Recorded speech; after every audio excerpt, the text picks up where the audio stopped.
Welcome, my friend.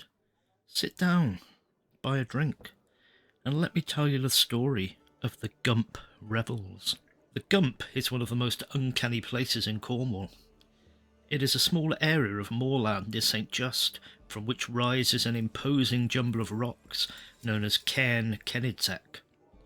The name means the Hooting Cairn, so called because of eldritch noises that have issued from it on the darkest nights. The Gump has been the scene of wild hunts, demonic wrestling matches, witches' sabbats, and fairy revels. It is also a place where unfortunate mortals were sometimes pisky-led by mysterious lights, so that they found themselves wandering the haunted darkness until sunrise. The idea of the fairy revels of the Gump excited the interest of an old man of St. Just, who was desperate for money.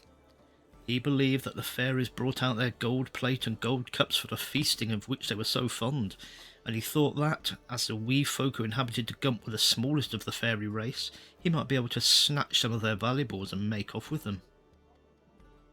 He began to spend nights on the moor waiting for a sign of the fairies, and this came one night when the full moon illuminated the scene brilliantly. First he heard music, so lovely and beguiling that it almost took his mind off the thought of fairy gold.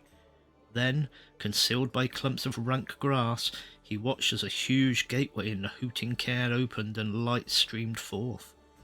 Out came the fairies to hang lanterns on blades of grass, so that soon the Gump was carpeted with twinkling lights.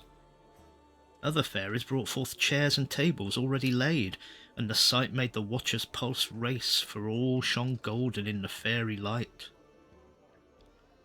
Musicians marched out of the cairn playing their instruments and took up their positions. Then fairy courtiers and their ladies appeared, walking behind colourful banners and conversing in bell-like voices. And then, borne on 2 litters, came the beautiful fairy couple who were king and queen of the assembly. When they seated themselves on the 2 bejewelled thrones, the banquet began. The old man was so intoxicated by the sight that he did not notice that the great troop of Spriggans had moved into the surrounding shadows to guard the assembly. The old man began to inch forward through the grass, his plan being to get as close to the brilliant company as possible and then seize what he could from the miniature tables and bolt into the night with his plunder. When he was close to the king and queen, he suddenly stood up, sprang forward, and brought his hat down over the royal couple. With his other hand he swept up the gold utensils from the table, and at that moment the lights went out. The music ceased, and all conversation stopped in mid-sentence.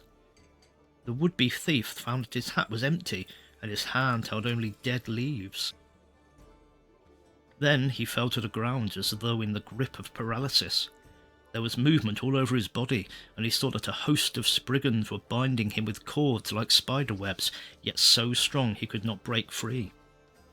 As they did so, they tormented him by pinching him, tweaking his nose, and twisting his ears until he howled for mercy.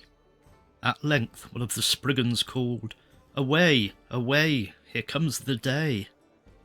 The old man was left alone and helpless as the eastern sky began to lighten with the false dawn.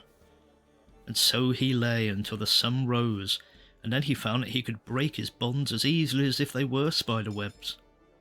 He returned to St. Just in such a chastened mood that it was a long time before he would admit what had happened to him on the Gump. And so ends the tale of the Gump Revels. I hope you enjoyed it. If you did, why not like, subscribe, and leave a comment down below. Thank you for your company, my friend, and I hope to sit with you again very soon.